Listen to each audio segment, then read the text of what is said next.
I would like to know, Chris, Hmm. why it is, or why you think it is, that after the 49ers run game was pretty good without Christian McCaffrey. Not as good as it was with Christian McCaffrey, but we saw that Jordan Mason is an NFL starter. We saw Isaac Orendo kind of start to turn a corner. That the 49ers haven't continued to utilize one or both of those players in their offense here after the return of Christian McCaffrey. I think it's because Christian McCaffrey just doesn't come off the field. Hmm. I think he has enough equity with the coaching staff to where he sort of decides his playing time. And I think if it were up to Kyle Hmm. Shanahan, he would definitely substitute Christian McCaffrey a little bit more. But McCaffrey is, no disrespect to him, but he's kind of a psychopath when it comes to, his approach to playing football. And part of that is I'm never coming off the field because I'm such a competitor. He knows that he can help really in any phase or any type of play, right? He's good in pass protection. He's obviously one of, if not the best receiving running backs in recent history. Mm-hmm. And obviously he's a good runner. So he's just such a weapon that the coaching staff feels okay with just allowing him to stay on the field. And is that a good idea or not? I guess that's up That's, for I guess, interpretation.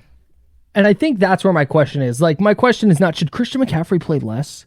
Like obviously he's incredible. 19 carries, 79 yards last week. He also had 4 catches for 27 yards in his second game back. But we saw Jordan Mason carry the ball twice for 13 yards. And the 49ers were in a couple of spots in that game where, man, it looked like McCaffrey wasn't finding a ton of room. His longest run of the day was 11 yards. For a long portion of the game, Brock Purdy was the team's leading rusher. It seems like there's an opportunity here for the 49ers to just throw a different pitch at a defense. Like, Jordan Mason is such a different style of runner, especially late in the game. You get a player running as hard as Jordan Mason does, and I think you get a couple of guys making business decisions. And now all of a sudden that 3 or 4 yard gain in the first quarter is now like 7 or 8 yards. And now you're getting into more second and manageables where your offense can really work. Everything just seemed so difficult against the Seahawks. And maybe that's why they leaned harder on McCaffrey. Because, hey, everything's difficult. We're going to lean on the reigning offensive player of the year. I just think there's an opportunity here for the 49ers to maximize their offense by using all of their good players, which is something that Kyle Shanahan's really always been good at. And I just kind of wonder if it would benefit them. In fact, I believe it would benefit them. I'm not asking for Jordan Mason to get 15 carries, but can he get 8? Can he get 10? Something in that range, I think could be helpful. Yeah, I don't disagree. I think one thing you have when you have Christian McCaffrey on the field is just a much more open playbook, Yeah, that's right? true. Like you can line him up anywhere. You can put him in the slot. You can create mismatches with him much more so than you can Jordan Mason. And I think, even just as a check down option, right? Christian McCaffrey is miles better than Mason. So I think Yeah. that's probably the argument for it is just you can do so much more from a play calling and execution perspective. Because Mason, as good of a runner as he can be, he still has his shortcomings, right? Like he's still not nearly as good in pass protection and blitz Right. pickup. He's not nearly as good at catching the ball out of the backfield. So I think, was it last year where there were games where Mason was kind of like the closer?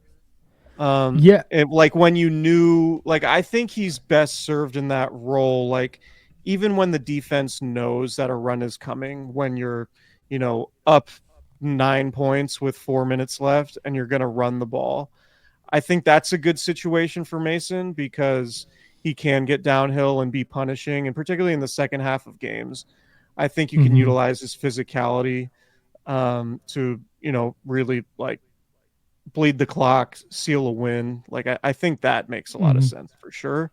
But if it's a tie game in the second quarter, as long as McCaffrey's health is okay and he's not running on fumes, I would keep him in the game personally. But I definitely think there's a way to utilize Mason a little bit more, particularly like when you're leading and you're trying to salt the game away in the second half.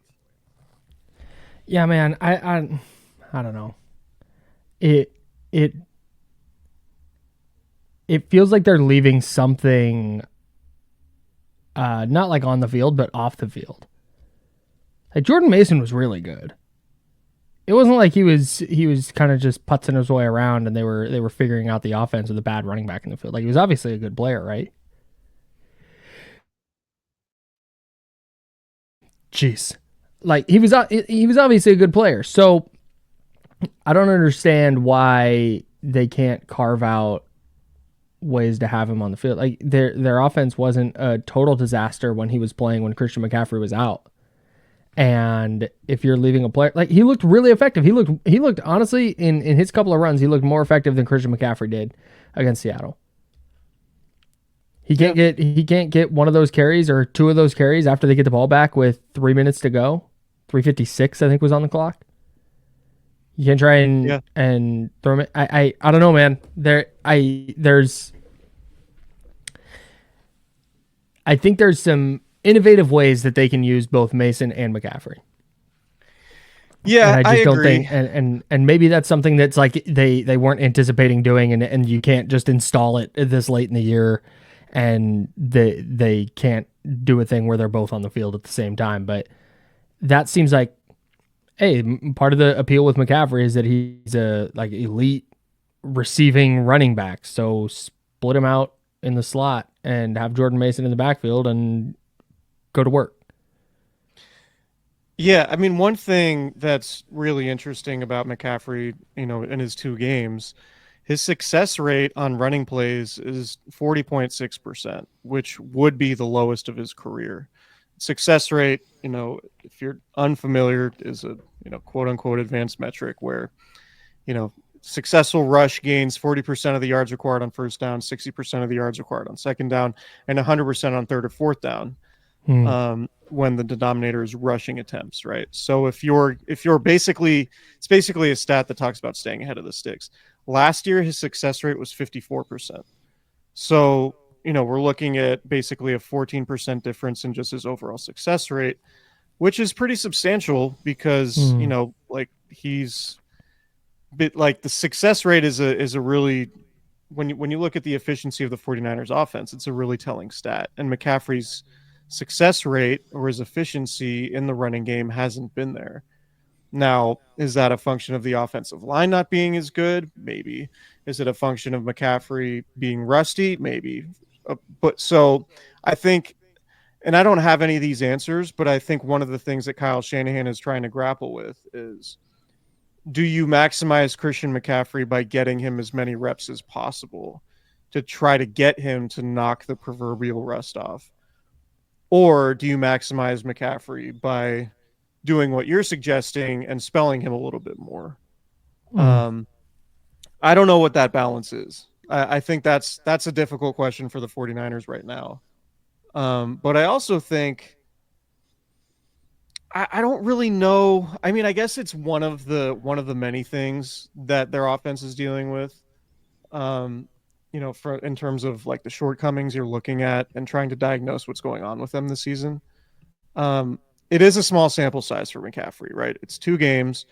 One of them came without George Kittle. And over the years, we've known how important George Kittle is to the running game and how dramatic the splits are when he's running, or how dramatic the splits are in terms of the efficiency of their running game when he's available versus when he's not. So Kittle told reporters in Santa Clara today, we're recording this Wednesday, that he will play, or he's planning to play on Sunday. So that's going to be a good sign for McCaffrey. So we'll see. I wish I had something more definitive to say, but like I think it's an intriguing question because it's like, do you maximize him by running him and getting him in a rhythm, or do you maximize him by resting him? I think it's a really interesting question and probably a really tough one for Kyle Shanahan to answer. I don't even know if it's resting him though. It's just like, hey, you've got a good player over there. Maybe I'm overthinking it, but I wouldn't be shocked if we saw more of that at some point here, because like the 49ers going into this weekend, I saw Pro Football Focus had the playoff odds. If the 49ers win, they're at 52%. 50.2 or 52. It's getting jumbled in my brain. But and then it's like 15% if they lose. So, I mean, virtual must-win game, right? And I just don't think that there's anything you can kind of leave, any stone you can leave unturned here. Yeah, I agree. I just would tend to lean towards like I know Mason's good, but we're talking about the reigning offensive player of the year. Sure. Right. He scored 21 touchdowns last year. So yeah, and 0 maybe so there's far this year. Maybe there's a balance to find. But I don't know. I thinking about this game, like if we want to switch gears a little bit, just like the big picture. Mm-hmm. Is this the biggest regular season game in terms of like importance that you can remember? Because it feels like, particularly last year, right? Like, yeah, the Eagles game felt big, but that was more about like making an emotional statement, right, after the NFC Championship game in 2022. Like that game was circled on the calendar for a long time, and the Niners, of course, went out and beat down Philadelphia. And there was the stretch in 2019 where I think they played the Packers, the Ravens, and the Saints, and of course that Saints game had George Kittle's famous 4th and 2 play. But even like those games, the Niners were cruising, and like had they lost them, it wasn't hugely detrimental in terms of like it might have obviously it would have impacted their standing in the playoffs, and we know being the 1 seed was really important in both of those instances. But this feels like one of, if not the biggest games coming up in Green Bay in Kyle Shanahan's tenure, because of what's on the line, because of what you mentioned, the playoff probability of, if you win this game, you're in a dramatically better spot than if you lose it. You lose this game, then you fly back to California before flying back to Buffalo in one of the longest flights you can have to play one of the 2 best teams, maybe even arguably the best team in the AFC, which I think people would argue is better overall than the NFC. Coming off a bye week. The Bills are coming off their bye week. So you lose this game, you're in a really, really awful spot if you're the Niners. You win this game, then you're still not feeling great at 6-5, but you're feeling a hell of a lot better than you would be if you lose. If you lose, you're more or less eliminated from playoff contention, I would say. Yeah, if they lose, they would like need to win out and get help. Yeah. And that means that Buffalo game, they play the Lions at home. The only one I could think of off the top of my head is that Week 18 game in 2021 against the Rams, where if the 49ers had lost that game, they were not going to make the playoffs. But yeah, that's fair. But in that one, just to I think to your point, in that one, LA wasn't playing for anything. Like they were. I mean, I guess they were playing for seeding or whatever, but they had the division wrapped. They were going to be a top 3 seed. Like it wasn't some crazy game for the 49ers and the Packers. Going in, let me go grab the current standings, not 2021. There we go. While you're doing that, the other game too that comes to mind, I guess the Week 18 in 2019 against the Seahawks. It was technically even then, Week 17, but yeah. Week 17, yeah. Even then, that game was like the difference was the 1 seed or the 5 seed. It wasn't make the playoffs or don't, right? Like, sure. And obviously the 1 seed was important, but it was, like the Niners would have had a much more difficult time getting to the Super Bowl as a 5 seed for sure. Yeah. But I still think the implications, given where this team is right now, this game is probably more important than that one. I think there was also an exercising of the Seattle demon in that game, where like if that had been Tampa Bay, I think the weight of it would have been a lot less. But like it was in Seattle, it was on freaking Sunday night. It's Russell Wilson with the ball driving late. It was like, oh, it was just that was a lot. Unbelievable game. That was a great game. It was incredible. That was the day the NFL died. The last good NFL game was that one.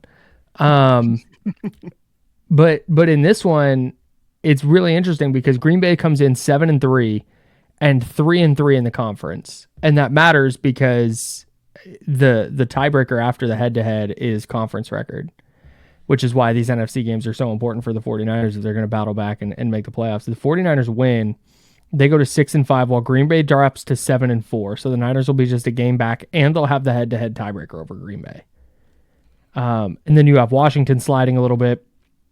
And Washington has Dallas and then Tennessee before getting New Orleans, the Eagles, the Falcons, and the Cowboys to wrap up the year. There's probably not a lot of losses left for Washington. So I think you're probably looking at like you may do like 11-6, maybe to make the playoffs. If that's the case, and I just man. And the Seahawks have kind of a favorable stretch coming up here too. Mm-hmm. They host Arizona. Arizona's coming off their bye, so we'll see about that. But at least that's in Seattle for them. They go play the New York Jets, who are the epitome of a dumpster fire at the moment. They go to Arizona again, but like there's a scenario where the Seahawks go on a little bit of a run here, I think. Yeah. And I mean, we'll see how good the Cardinals are. They play the Cardinals twice in 2 weeks, or twice in 3 weeks. Sorry. Then they host Green Bay and Minnesota, which are pretty difficult opponents, but those games are in Seattle, and then they play at Chicago and at the Rams.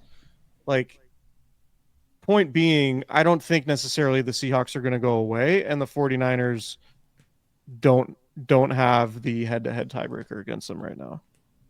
Yeah, they may not even have division record. Yeah, and they're worse in the conference too right now. Oof. Or I guess no, they're 3-4. Seattle's 2-4 in the conference, so they do have that. But a win against the Packers does go a long way for the Niners this week. Well, and here's why I lost my train of thought on the Washington aspect of this. But if the 49ers beat the Packers, they'll hold a head-to-head tiebreaker. There'll be a game back. Here's what the Packers are dealing with the rest of the way. So they have the 49ers this week. Then they have the Dolphins, who have been playing better lately. Then they're at Detroit, at Seattle, which you just mentioned, home against New Orleans, at the Vikings, and then they close at home against the Bears. They got some really, really tough games down the stretch where if you're the 49ers and you get to 10-7, there's a real chance that Green Bay is sitting there at 10-7, and that head-to-head tiebreaker may be the difference between making or missing the playoffs. Yeah. So there's a lot on the line here, man. It was obviously last week made it really tough to kind of envision the 49ers doing what they need to do to make a playoff run. And maybe they go into Green Bay and lay another egg and they don't close the game and they lose and we're having a different conversation. But if they win in Green Bay, now all of a sudden you feel a lot better about their chances to like go into Miami and win, or go into Arizona and win, or take care of business at home against the Rams. Like they need to get some kind of momentum and some kind of reason to have urgency that isn't, oh my God, we've lost a bunch of games in a row. Now what do we do? And I think if you beat Green Bay now you can, and you're in that locker room, I think you can talk yourself into, okay, really good road win against a good team. Get up for Buffalo next week and kind of move forward from there. So yeah, it's the biggest non-final week game of the Kyle Shanahan tenure that I can remember. Yeah, I think that's fair. It's funny. Like I was like, this feels a lot like 2021, and then I looked. I'm looking at their Pro Football Reference page right now. They were 5-5 in 2021, and had to go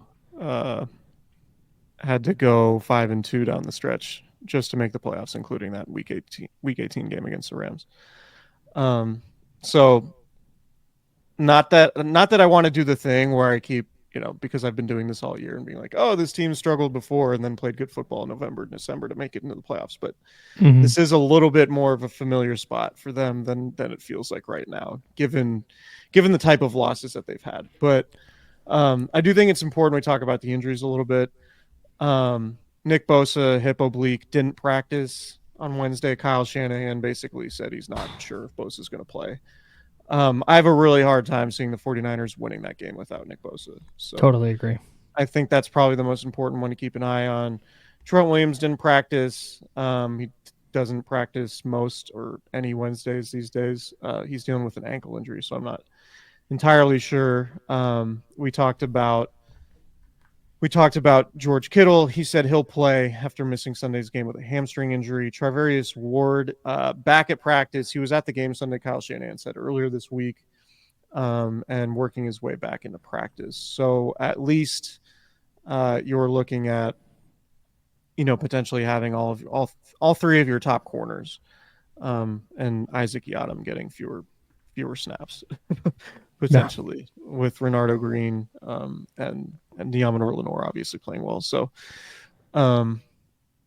we'll see. I think Bosa's clearly. Oh, Brock Purdy has shoulder soreness. We haven't talked about this yet. It's fine. It's fine. Yeah, it's great. Great.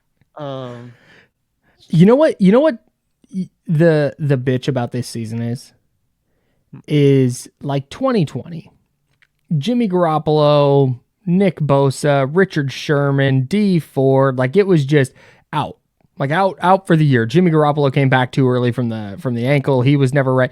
There was just no doubt. Deebo Samuel got hurt at some point during that year. There was just no doubt. It's like this season's done. Yeah. But this year, it's the Brandon Ayuk injury was obviously devastating. The Dre Greenlaw injury last year, obviously devastating. Missing Christian McCaffrey for 9 weeks, big deal. But it's Brock Purdy's got a shoulder thing, and he might play. Nick Bosa's got this hip thing, and he might play.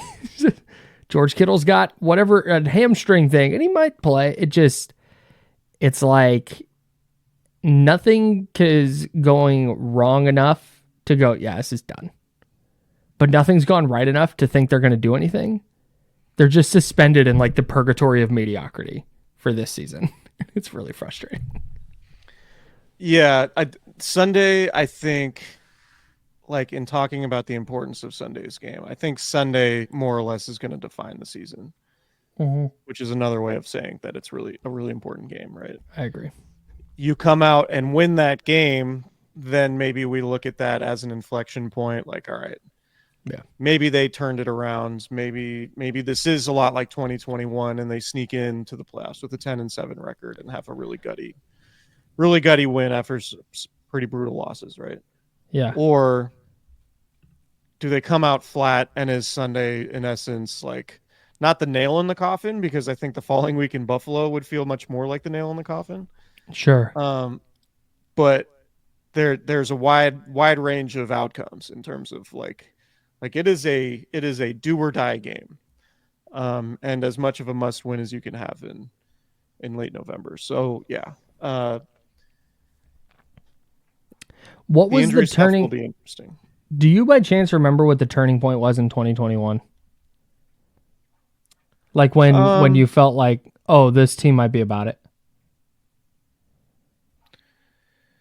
I was trying to go back and because it's really hard without like the context of like being in that season. I remember the win against. Yeah. Go ahead. They were 3-5 after losing to the Colts. They beat the Bears to go to 4-5. No, 4 and 2021. Yeah, they beat the Bears to get to 3-4.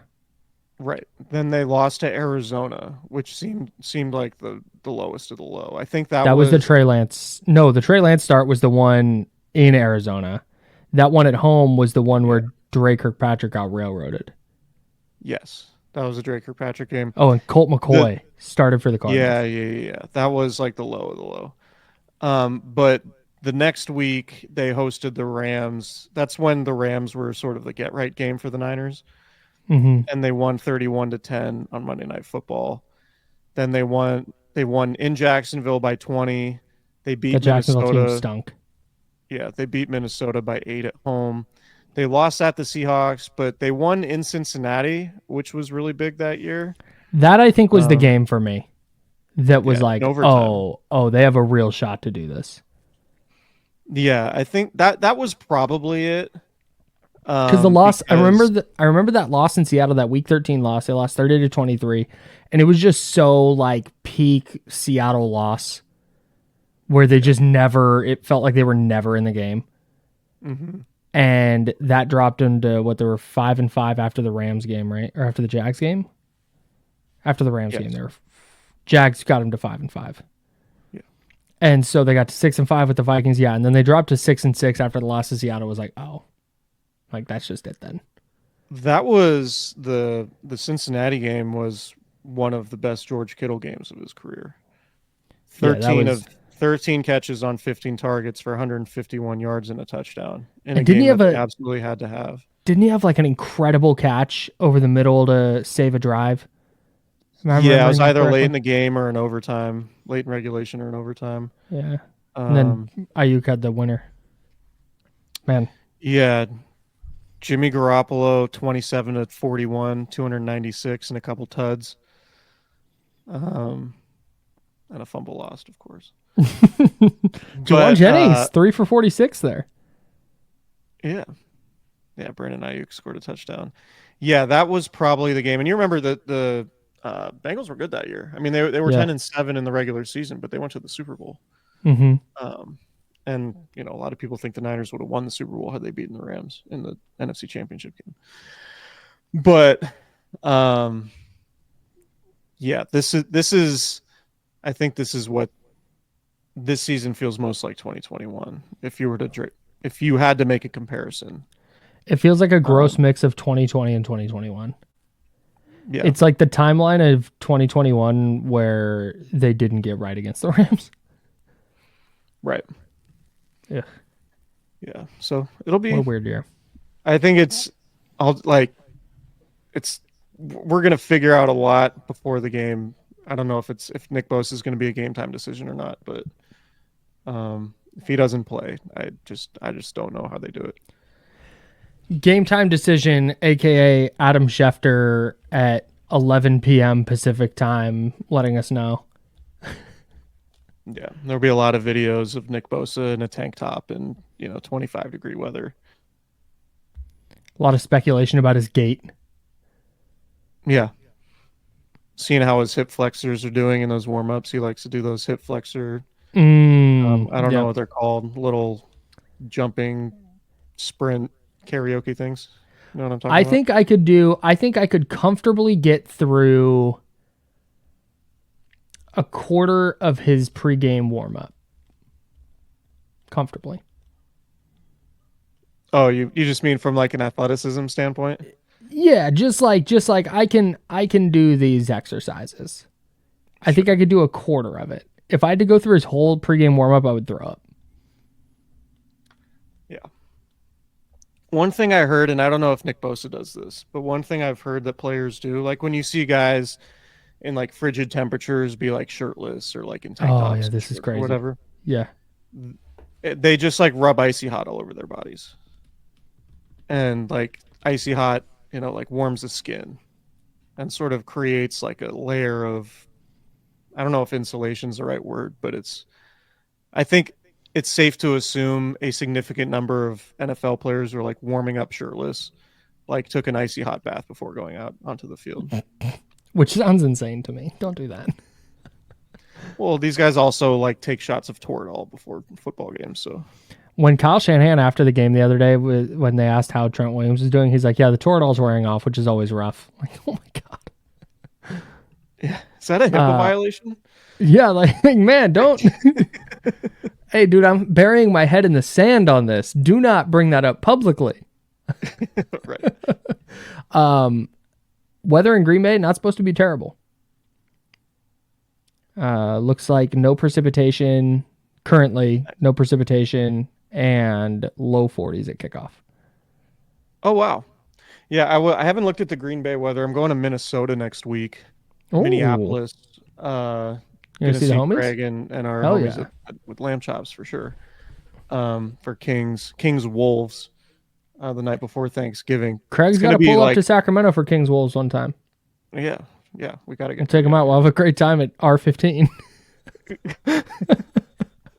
No, we'll go... little shady lady action? Yeah, a little shady lady, maybe the Snug. Or Frank. Frank's my spot. I love Frank. I don't think I've ever been there. I think you have. speakeasy spot in the ice blocks. Anyway, we're I have been there. too far in the weeds. Good spot. Too far in the weeds, the Sacramento drinking scene. But there's like 4 people listening to this podcast that are like, fuck yeah. But I was looking at the Minneapolis weather, and it was going to be like mid-20s all next week. So I just assumed it was going to be cold Sunday in Green Bay. Yeah, 43 at kickoff is like balmy. The coldest I've ever been in early October was Green Bay. I think it was 2018. CJ Beathard had a Monday night start there. The Niners lost to Aaron Rodgers late. Yeah, who was it that somebody had like did Beathard throw a bad interception late in that one? Yeah. Oh. He was pretty good. Like the Niners looked like they were going to win that game. And yeah. I think CJ Beathard threw a late pick, and I think Aaron Rodgers had a game-winning touchdown to Devontae Adams late. It was like peak MVP Aaron Rodgers. I don't know if he won MVP that year off the top of my head, but he was playing well. But yeah, it was early October, and it was like in the 30s. Oh. Whereas like in California in early October, it's still basically summer. Yikes. Yeah, that's right. There was a minute 13 left. 3rd and 3 at the Green Bay 46. And he threw an interception. Can't have that. Cannot have it. Kevin King got it. That loss helped the 49ers get Nick Bosa. So great point. We can talk every game in 2018 proved helpful to the team in the long run. So no doubt. Shouts to CJ Beathard. What happens if the Cardinals take Nick Bosa first overall, leaving Kyler Murray to the Niners? They probably trade back and try and draft Quinnen Williams. Actually, they might. I forget what that draft looked like and who might have traded back, but I think they wind up with Quinnen Williams. That's my take. That's not a bad take. They really liked him. Yeah, let's see. 2019 draft, the Quinnen Raiders. Ooh, maybe they took Cleveland Ferrell. Trade back for eventual 49er Cleveland Ferrell. Did the Giants trade up to 2? Okay, here we go. Giants trade up to 2. They take Kyler. Jets take Bosa. Raiders take... Bosa's gone 1. Oh, Bosa's gone 1. That's right. So, and then everything shakes out the same, except the 49ers at 6 take Josh Allen, the Kentucky. Yeah, I think that makes sense. That's how I Good think it call would have by gone. you. Thanks, man. Good call by you. Yeah, because they liked him too. Josh Hines Allen. He's changed. Oh yeah, sorry. No disrespect. Yeah, I was looking up like pass rusher numbers earlier this year. I was like, who is Josh Hines Allen? I was like, oh yeah, Josh Allen. If you're trying to carve a path in the NFL right now as a defensive player and your name is Josh Allen, you got to do something. You got to change it up. So shout out to him. Yeah, you can't be the other Josh Allen right now. No, not a good thing. Imagine being a defensive lineman also named Patrick Mahomes. You'd be in a tough spot. Wouldn't love that. Your Patrick SEO Mahomes, bad defensive end name. Good quarterback name, bad defensive end name. We'll see. We'll see. No, we won't. Yeah, I mean, yeah, no, we won't see. I was gonna say, like, I guess it depends on like what number he's wearing. Like the accessory game. Does he have? Is he going heavy on the wristbands? Gloves, visor, like socks. Which socks and cleats is he wearing? Visor, face mask. All those are important. Sure. Player success. Yeah, that's a good point. I think that's all I got for a midweek pod. Yeah. We will preview Niners Packers more in depth. Can't wait. Later on. Can't wait. And subscribe to our YouTube channel. Help us get to 1,000. That would be great. Hell yeah. Trying to crack this YouTube code. Doing our best. Yeah, doing our best. All right. Talk to you guys later. Bye.